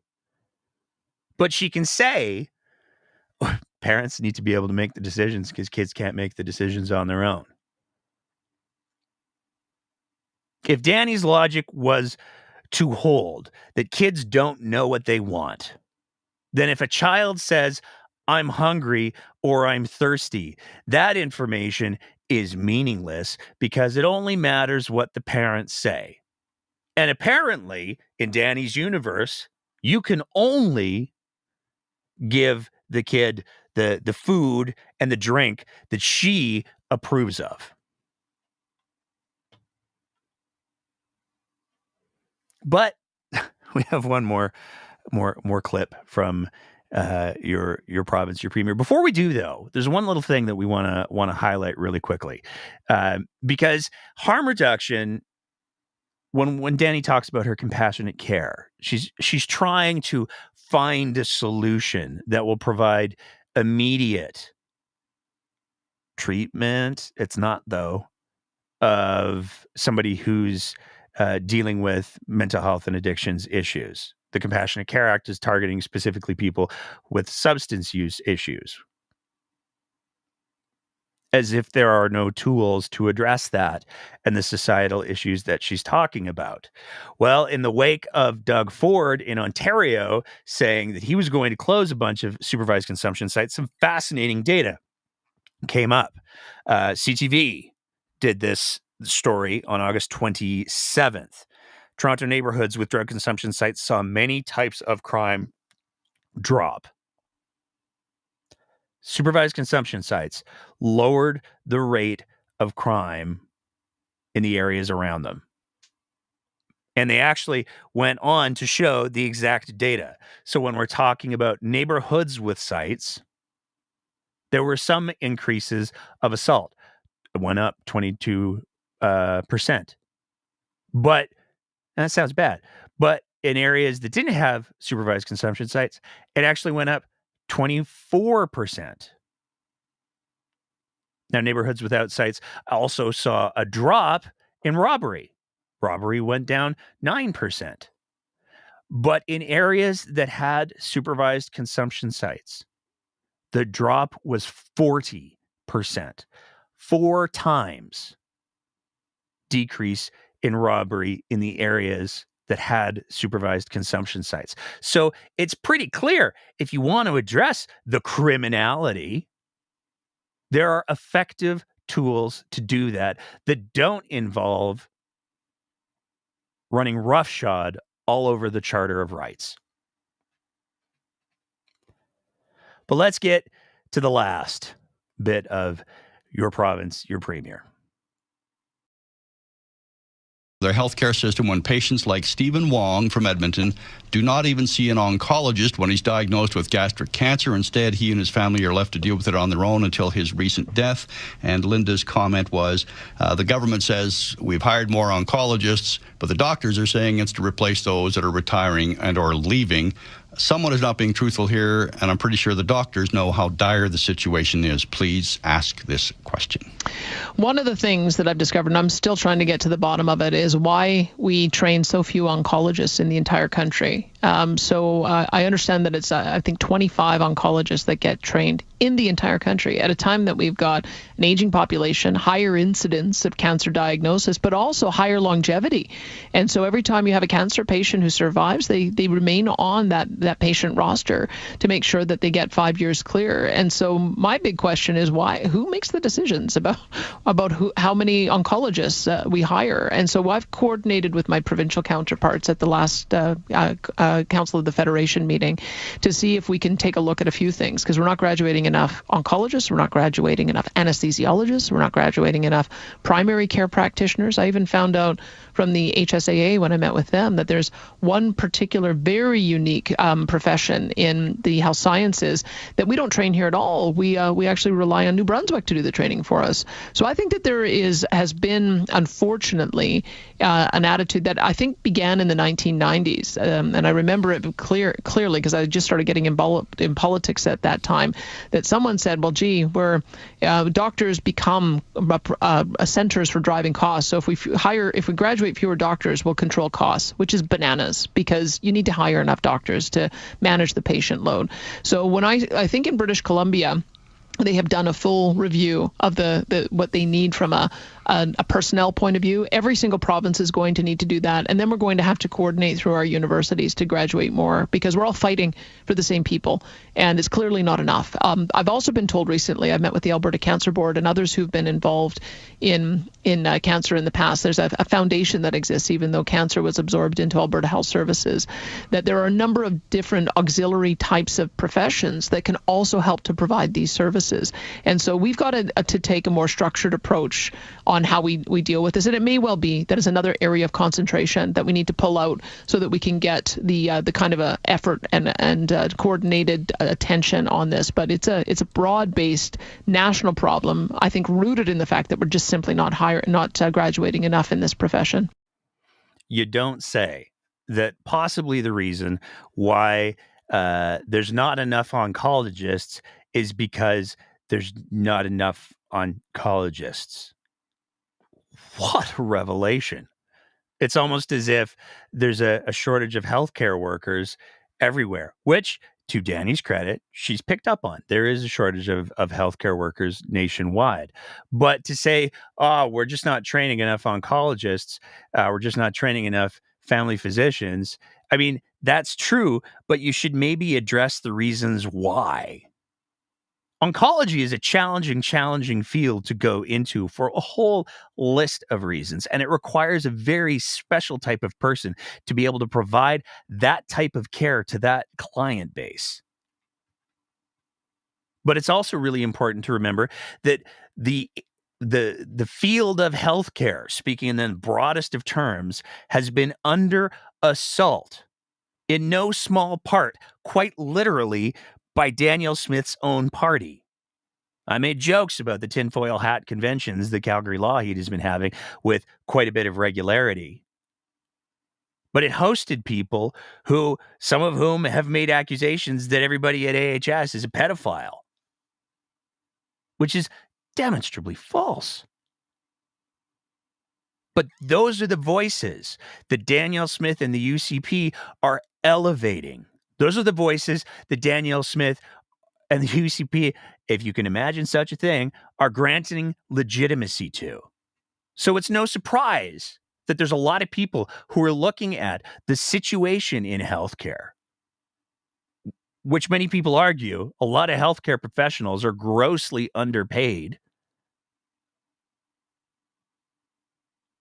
Why would somebody want to go to work in healthcare, given the conditions, given that the governing party hosts conventions denigrating healthcare workers, given that the system that was once the envy of the world is being systematically dismantled? And it's not just Alberta that this is happening in. There are healthcare reforms that are setting healthcare back decades, if not centuries. Why would anybody want to go work in that environment? Maybe addressing those problems would get more people interested in working in healthcare, get more people interested in working in oncology, as opposed to seeing people burning out and leaving, as Dr. Paul Parks and the AMA have been trying to highlight desperately for the last several weeks, the last several months, and the last several years. Moving on from there. And we're getting, I know this is a long one. Like I said, this is the WTF AF version. We got to talk about the presser. So to start with, there was an economic update for the province of Alberta that happened a couple of days ago. And it was something to behold for a whole list of different reasons. The Minister of Finance, Nate Horner, pictured here, not in an Oilers jersey. I don't know why. We missed that joke. We should have just pasted it on there. I'm sure there's probably a picture of him in an Oilers jersey anyways. He came out and he announced that the province of Alberta, great news, everybody, we've got a surplus. The surplus is increased by $2.6 billion. That sounds really, really great until he explains that it's actually not. It's not a real surplus. And calculations, we forecast we will be left with no surplus cash at the end of 24-25 and are in fact forecasting to take on additional borrowing. So we have a surplus at the start of the year. We're not going to have a surplus by the end of the year, and we're going to have to go deeper into debt because fiscal conservatism. In the press conference, he called it an accounting surplus. So you might think that would be the big story. But there were two other really, really fun stories. And one of them has to do with the whole sheriff's conversation. Remember the clip that we played earlier where Danielle Smith was talking about the sheriffs and how she's gotten greater autonomy? I remember last week when we played a clip when she talked about making the sheriffs the provincial police force. Well, Mr. Horner was asked about that. Alberta sheriffs are to have a larger role in policing, perhaps becoming the provincial police force. As a senior cabinet member, what do you think about that? Well, I think public safety minister has made clear that he thinks the sheriffs can play a bigger role. I think they see them as filling gaps that exist on the landscape currently. What that becomes, I think it's kind of a wait and see. I have many rural communities that are served by the RCMP, but there's certainly gaps. I think we hear that. We hear that from municipalities that have taken the minister up on his grant to explore what their needs are. So I think it'll organically maybe show us that there's gaps that need to be filled, but no decisions have been made that I'm aware of. You have a follow-up, Sean? Yeah, so a report for government found that it's going to cost a lot more money to go with an Alberta provincial police over the RCMP. What impact will going with the sheriffs have on our budget? And if it does cost more, why is that valuable for Albertans? I'd have to see that it would. I know right now we have a large contract. It is our authority that's delegated through the RCMP contract, but I know they're having a hard time and there's a shortage of officers on the ground. So I think you'd really need to see an apples to apples comparison to make that claim. So that word salad aside, I love the fact that we have Danielle Smith saying, oh, we're totally going with the sheriffs as our provincial police force. And Nate Horner, the Minister of Finance, who would be the person delegating the money for that in the budget, is saying, I don't know what you're talking about. No decisions have been made. So we've got a couple possibilities that are fun to play with there. One possibility is Nate Horner's lying. Do with that what you will. The other possibility is Danielle Smith's lying. Do with that what you will. But the one thing that's for sure is that this cabinet does not seem to be on the same page on the fact that doing a provincial police force will cost Albertans more money, but also the fact that we're doing it or we're not doing it, or I don't know. But that was not the reason why we're talking about this presser. Let's go with the first clip. Games with MH Care, Samrish. I'm wondering which games you went to and how many. I did attend two Oilers games with MH Care. I went to a game in the first round and a game in the third. I don't have the exact dates on me, but it's was all within the rules and will be disclosed on my ethics commissioner statement. You have a follow-up? Yep, thank you. Thank you very much for answering that, Minister. It's been tricky getting ministers to answer that question. We can't get answers out of the Premier's office. It will never be public what games staff went to under the current rules.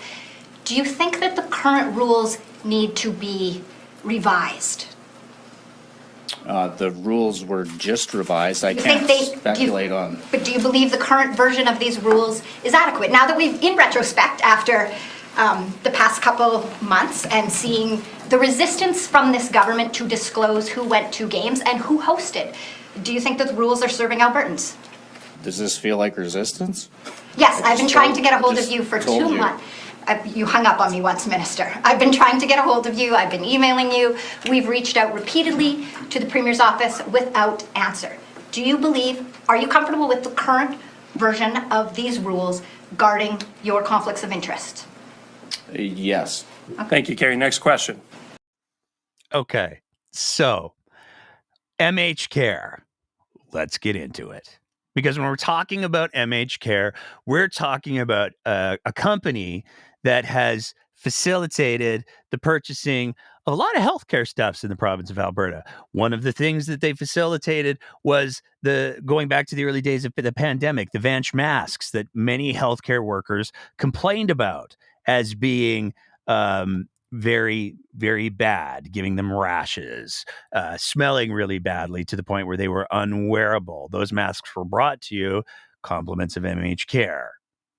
But MH Care was also most recently in the news because they're the ones who facilitated the Turkish Tylenot, that $85 to $100 million of taxpayers' money that went towards buying less than $10,000 of actually delivered children's medicine, 10,000 bottles of actually delivered children's medicine that had to be discontinued because it was clogging the feeding tubes of infants in the NICU, the same product that didn't meet the labeling requirements to be able to sell it to the rest of the provinces, which the whole point was to sell the huge surplus to the rest of the provinces. This is a tens of millions of dollars deal of taxpayers' money flushed down the drain. And Danielle Smith has been very clear. We paid the full amount. There was a premium, as she likes to say, on the deal because it was such an unconventional way of ordering children's Tylenol for a shortage that was going to be resolved in weeks anyways. So that whole debacle, we will be going through step by step in a later episode. But that's the MH Care that we're talking about. The owner, the big guy behind MH Care is a guy named Sam Mraish. And so you have ministers, allegedly a bunch of staffers, attending Skybox hockey games provided by, including playoff games, provided by MH Care. So the story is that there was an owner's box that staffers and ministers and MLAs could avail themselves of. And somehow you have Nate Horner here saying, it's not a conflict at all. Just because we flushed tens of millions of dollars of taxpayers' money directly into this guy's pocket, that doesn't mean that we shouldn't be able to go to his elite Skybox games during playoffs. There's nothing to see here, silly reporters. It's also important to highlight that Nate Horner is technically correct in that at the end of the year, all MLAs and ministers will have to report the gifts that they received to the ethics commissioner. It's also important to highlight that staffers do not have the same requirements. And in fact, any gifts over $500 that staffers receive have to be approved by the previous chief of staff, who's also a staffer. So he approves his own gifts. No conflict here. Everything's fine with the big changes that Danielle Smith made. But it's also fun that he said, we just revised the rules. It's as if somebody broke a thing and when asked, hey, are you going to fix that? They go, no, I'm just going to leave it laying there because if I try to do something else, I'll just break it more. But the press conference went on. On that, what members of your staff attended those games? None that I'm aware of. Can you tell us at those games, were there staff members in the Premier's office? Like, who was there besides you?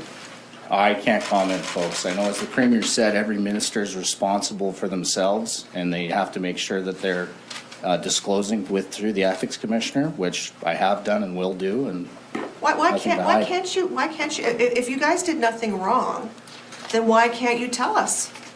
Did do nothing wrong. That's why I just told you. No, but we're asking you who else was there at those games, and now you're telling us that it's up to individual ministers to tell us that. If you did nothing wrong, and if these guys did nothing wrong, I think that we would be hearing more about this. So can you tell us who was in the room with you? Who was in that box with you at those games? I can only speak for myself, Ms. Bellefontaine. I was invited to go to the game, went, cheered on the Oilers, and it'll be on my ethics disclosure. Thank you. Next question. Oh, did you catch it? Did you catch it? That little change in the story that happened right there. It gets to be really, really relevant later because he said, I was asked to go to the game and I went, even though he's already disclosed that he went to 2 games very early in the press conference. He was very quick to say, I went to 2 games, but he's trying to move the goalpost. You see, he's trying to say, I only went to 1 game. What are you going to do? And he's refusing to identify who else from the UCP government, whether ministers or MLAs or staffers, were there with him at the game.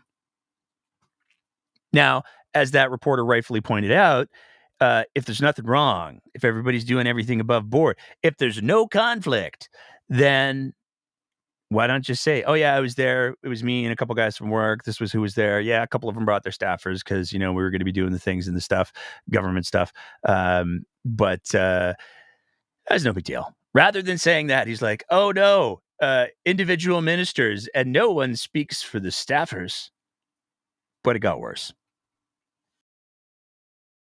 You said you're happy with the conflict of interest rules as they are. You think they're adequate.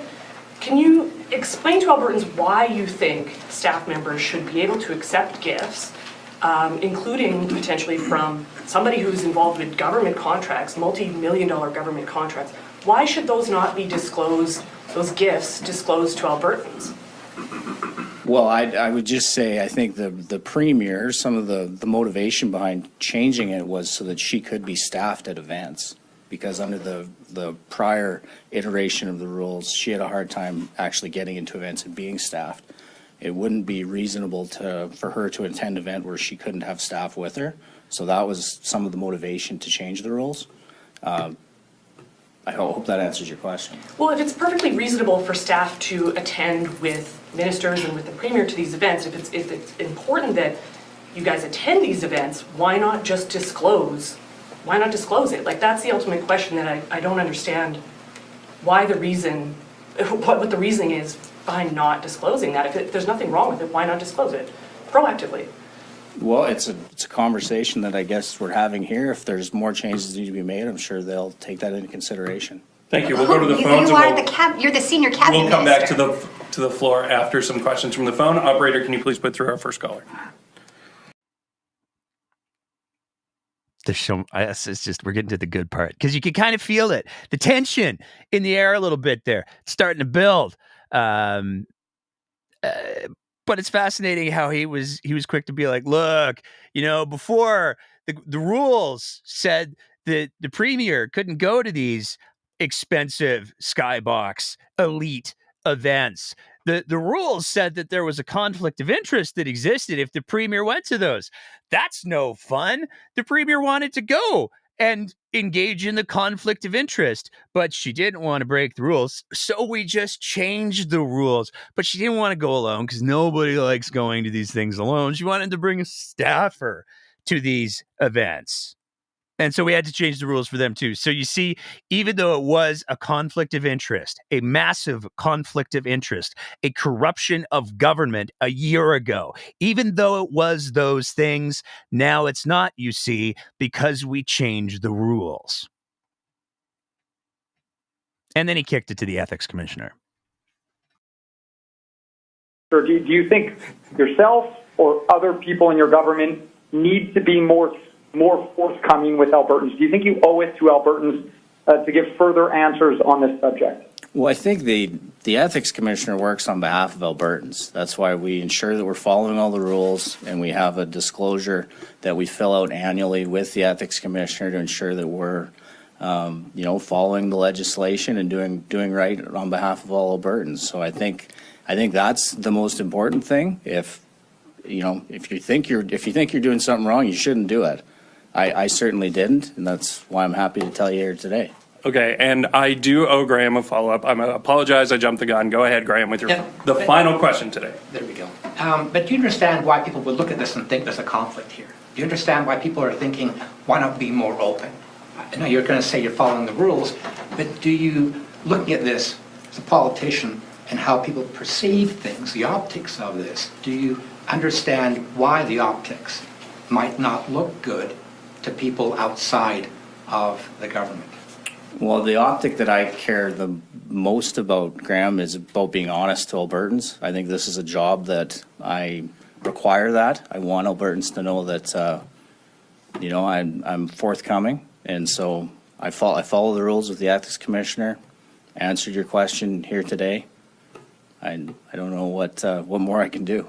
Thanks, everyone. That concludes today. Minister, can you explain why you're comfortable, or why government should not pay for tickets? I get that, but why it would be okay for politicians or staff to take freebies from companies that do business or would want to do business with the government? Why would that be okay?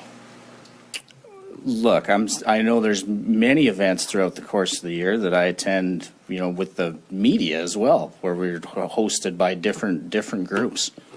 I take meetings every day with people that both schedule through our office, and my calendar's FOIPable. I meet with everyone. So. Well, when you were meeting with Sam Marish and his box, did you push him to get some sort of value out of the $80 million for the Tylenol that put children at risk? What did you do in that moment as finance minister? I'm not going to comment about any private Alberta citizens. I'd never met the man before, and he offered the ticket, and I went. Thanks. We're done. And there's that singular again. I'd never met the man before. I didn't know who he was. I took the ticket. The first time, Mr. Minister. The second time you went, though, let's talk about that time. Let's talk about the time that you did go. You knew who you were dealing with. You knew who you accepted this gift from. And that doesn't even address the fact that now we have the minister saying, I'll take gifts from anyone. I don't need to know who they are. If somebody offers me a big expensive gift, neither myself nor my staff exercise any kind of due diligence to make sure I'm not getting into something that I maybe shouldn't have. And if it was just the one time, you might be able to accept that, even though one would think it would be indicative of gross incompetence. But he went twice. And he tried real hard to reframe that. He tried real hard throughout that press conference to make it sound like he only went once, which is wild. Because in that same segment, he talked about how the most important thing is that Albertans know he's being open and honest with them. As he then goes out of his way to deliberately mislead and try to reframe the whole situation for Albertans. But if we're going to say, hey, you know what? It's morally wrong. I think if you know you're doing something that's morally wrong, then you just don't do it. The simple question is, would it have been morally wrong a year ago, 2 years ago? The answer is yes, because it would have literally been against the law. Ethics experts from across the country have weighed in on this issue, and they have said it is wildly unethical, the changes that Danielle Smith and the UCP made to the Conflict of Interest Act and to the regulations that determine what gifts staff can accept. It's been widely publicized that this is wildly unethical. And so Nate Horner stands there and says, you know what? I live in a little bubble, you see, because I don't know what's ethical or unethical. It's all so confusing. And even though all of the experts from across Canada have made headlines saying that the decisions that we made were wildly unethical, I don't feel like I did anything wrong. How lost, how magnetized does your moral compass have to be in order to be able to stumble those words out? But he says, the ethics commissioner works for Albertans. Let's talk quickly about the ethics commissioner. The new ethics commissioner is a gentleman named Sean McLeod. He's a lawyer. So let's talk about Sean McLeod. What's his history? Well, he's a lawyer. He filed papers to seek the UCP nomination for Edmonton Riverview ahead of the 2019 election. But the party said he withdrew from the process. He wasn't on the ballot as a UCP candidate on election day. He was just planning to be and then changed his mind. So he was going to run as a UCP candidate in 2019, but something changed his mind. But what's wild is right after that election, he was hired/appointed as the Deputy Minister for Labor and Immigration beginning in 2019. So we have an election. He gets out, but then immediately scores a job with the new UCP government as the Deputy Minister. And since June, he has been an advisor up until he got his Ethics Commissioner appointment. He was an advisor on special projects in Danielle Smith's office. So the new Ethics Commissioner was an advisor on special projects in the Premier's office before he got his Ethics Commissioner gig. No conflict. But right before that moment happened, there was a little moment that we want to share with you because of just how off the hook it was. People getting freebie tickets from certain groups. Why doesn't the government just pay for tickets? Like, if it's important to cheer the Oilers on, I'm not saying it's not important, but why not just pay for your ticket or have the government pay for a ticket to sit with the rest of us in the stands as opposed to going to a VIP suite and things like that? Well, it's a consideration, I guess, Graham. Like I've never gone to a game like that before. I guess they've never been in the playoffs. But yeah. Yeah, I understand you want to go there and cheer them up, but why not just pay for your ticket? It's a fair point. And in the future, you're going to pay for your own ticket, as opposed to having staff go there getting freebies from certain corporations or whatever. I understand the Premier has security issues, I understand that. But when it comes to the rest of you and staff, why not just pay for your tickets to go see a game? Or have the government at least pay for the tickets, as opposed to this apparent conflict of interest popping up? Well, I certainly don't think the government should have to pay for anything out of taxpayers' dollars, but And have staff, so go and have yourself or staff pay for the tickets. Well, it's a consideration that should be taken going forward. Thank you, If the Graham. We'll take government- one if the final government- question from the phones. If the government should, Operator, if the please put government through our next caller. government shouldn't be paying, why should they be taking free tickets? I have a follow-up, right? Okay, we'll come back to you at the very end. Hey, you got me there? So even in that clip, the finance minister says, yeah, you know what? Maybe ministers and staff should be paying for their own tickets.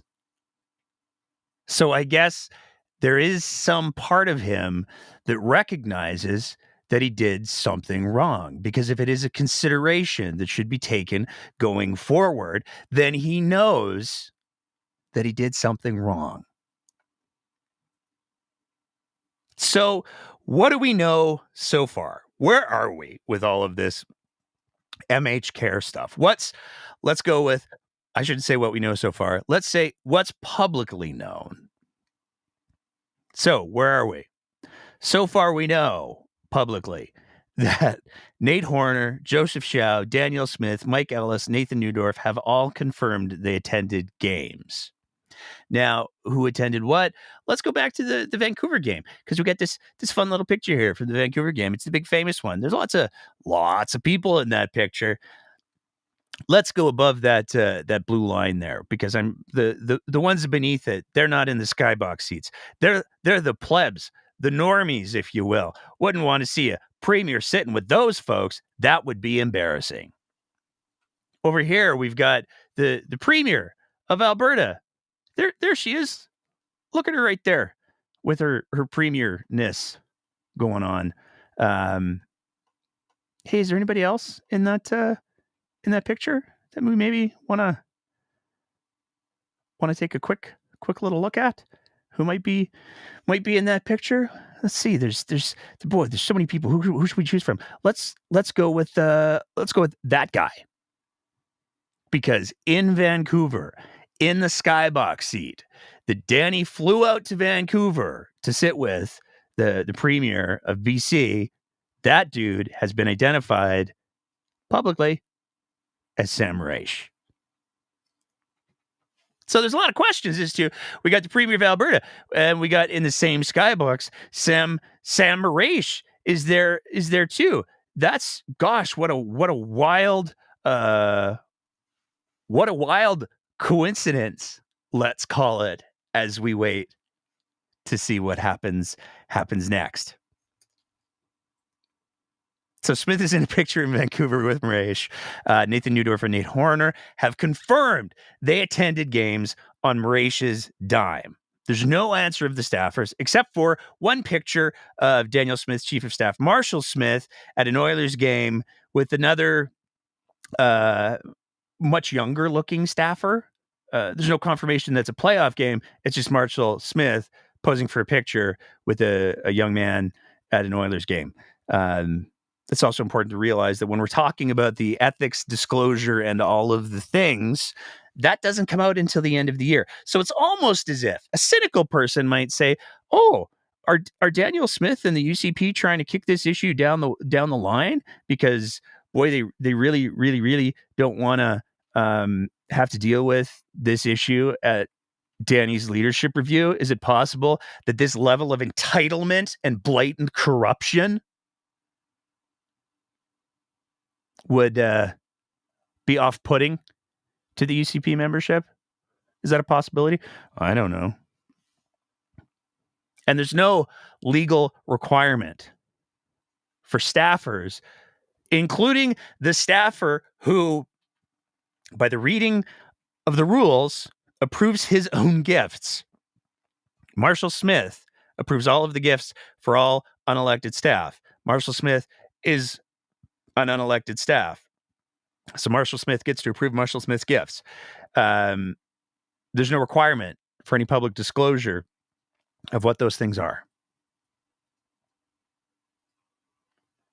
So that's where that is. We're still nowhere near the worst parts of this, because there's another little addendum we got to throw on the end of this. Matthew Black with the Edmonton Journal followed up with a story the day after the presser. From that story last month, Post Media received no replies after emailing the press secretaries of all 24 government ministries asking if their minister attended any of those playoff matchups, and if so, how many games and how those tickets were obtained. So the news media is making legitimate inquiries, legitimate journalists, real journalists. We're not real journalists. Real journalists were making real legitimate inquiries to press secretaries whose job it is to interact with the press about, did the minister go to a game? How are those tickets obtained? How many games? And the press secretaries refused to answer those emails. Well, that was last month. They repeated that survey Thursday and again received no replies. And this paragraph from the story is very interesting. Two sources who work in government told Post Media, independent of each other, that press secretaries have been instructed not to answer media requests on the topic and defer all communications to the Premier's office. And I want to be really clear. We're nowhere near the bottom on this thing yet. It gets so much worse. We're going to talk about some light things. I love this. The Redneck Town Hall. We got two more little light things, and then we're going to shut it down because this is 2 hours. So we'll be back with our call-in open mic next week. The Redneck Town Hall. So Shane Getson is having a Redneck Town Hall Wednesday, September 18th at 7 p.m. at Bender's Shop, 1506 Highway 12 in Bentley. From the description, bring your hard questions, but not your cell phone. UCP Party Whip MLA Shane Getson is willing to put himself on the hot seat to answer your hardest questions. Cell phones are not allowed, and you will have to be scanned for electronic signal to enter. Because transparency and openness. Admission is free, but donations gladly accepted. I assume donations to Shane Getson. It doesn't say. Please bring a snack. Coffee will be provided, and the chef's kiss, not for sharing on social media. So please don't share this clip or this graphic anywhere on social media. But where it gets wild is Bender's shop, it turns out, has a bit of a history because they also hosted the TBA Central Alberta Christmas Party Potluck. TBA, of course, Take Back Alberta. David Parker and Tim Hoban will be speaking about what amazing accomplishments have been done and what we're going to do next. Bender's Shop, 1506 Highway 12, west of Bentley, Alberta. Made with flyerwiz.app. So you gotta love the we didn't want to pay for the watermarked version. But here's where it gets even more interesting, because this is not in Shane Getson's constituency. It's actually in Jason Nixon's constituency. And it's a family shop. There's a long history of family in the shop. And one of the family members is none other than the UCP MLA, Jennifer Johnson. Jennifer Johnson, of course, who is famous for comparing transgender children to feces. In the run-up to the election, it was released that Jennifer Johnson, speaking, had said, it's just like a little bit of poop in a cookie. It ruins the whole cookie. So I guess that explains why they want you to bring your own snacks, because God help you if Jennifer's bringing hers. But it's important to highlight that to talk about Jennifer Johnson in the context of the poop cookies, calling transgender kids feces,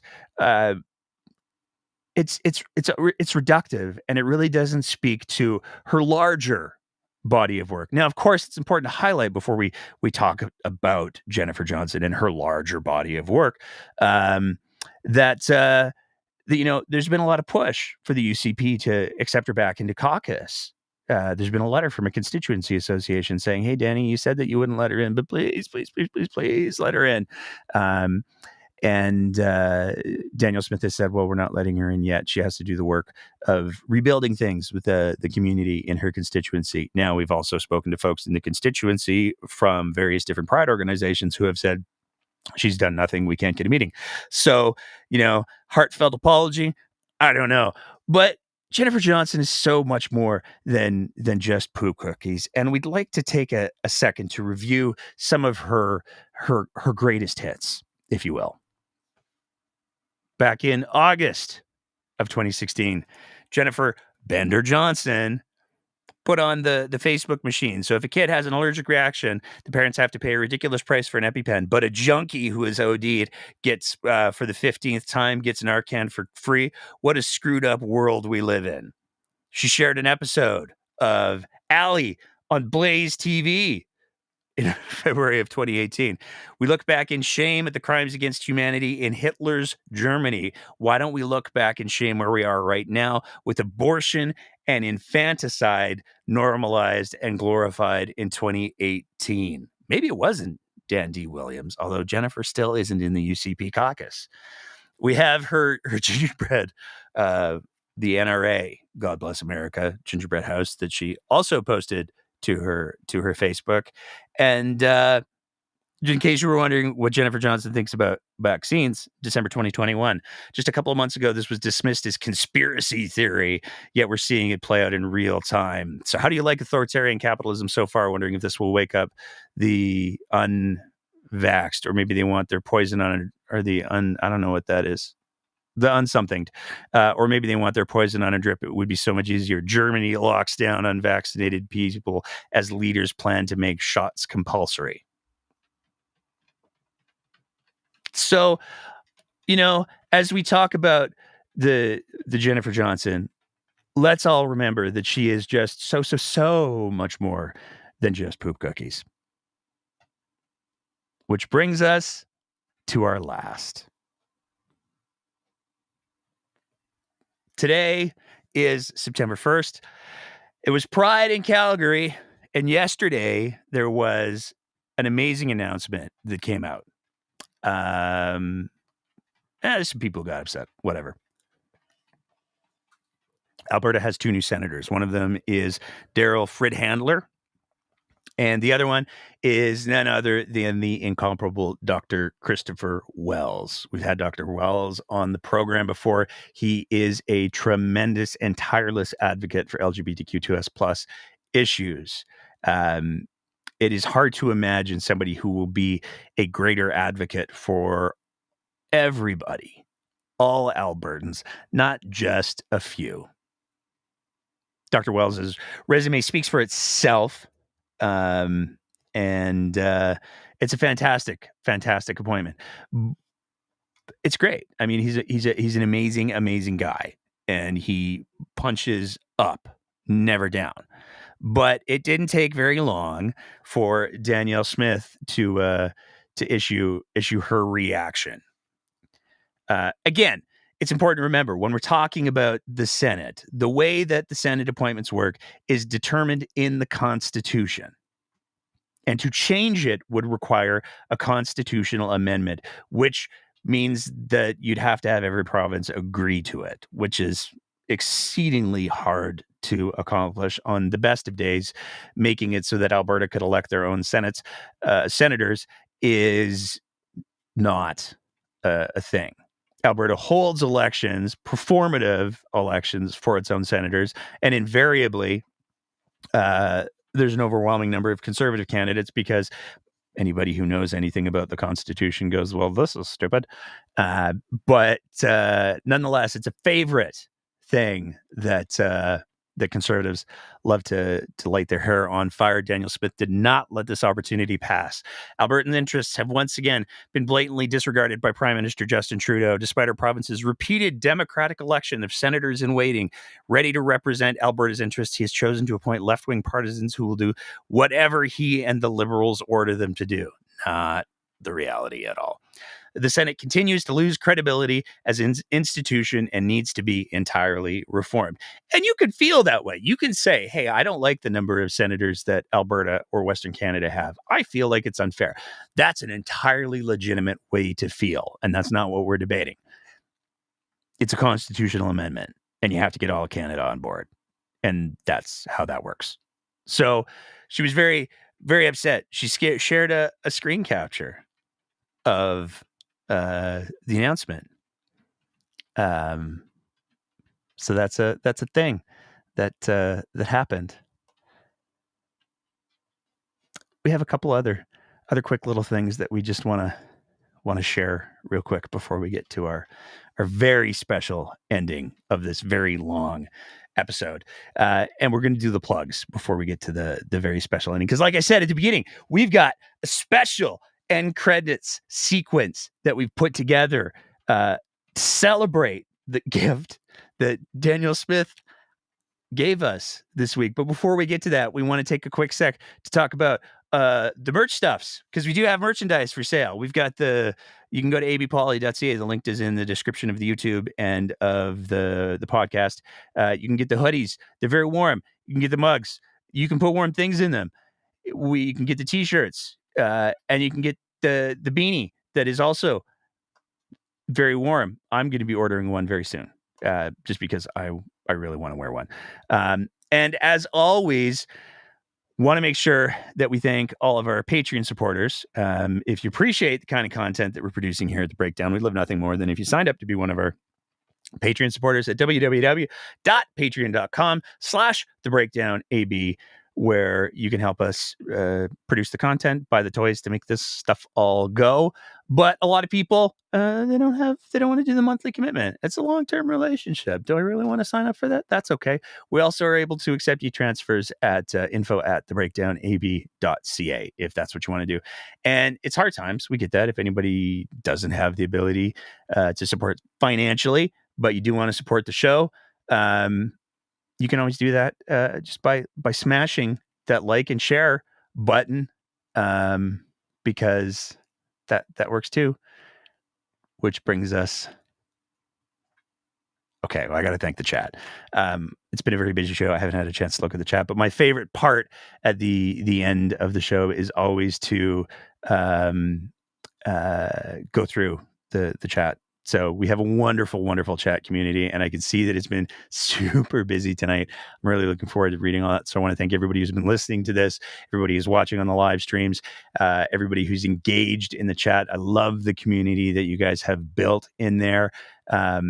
Absolutely amazing. If you're listening to the podcast version, do the stars thing, hit a review thing, because every once in a while somebody decides that they're going to say mean things about the breakdown, and I don't know if that actually affects us negatively or not, but it's nice, heartwarming to see the positive reviews, which brings us to the moment you've all been waiting for.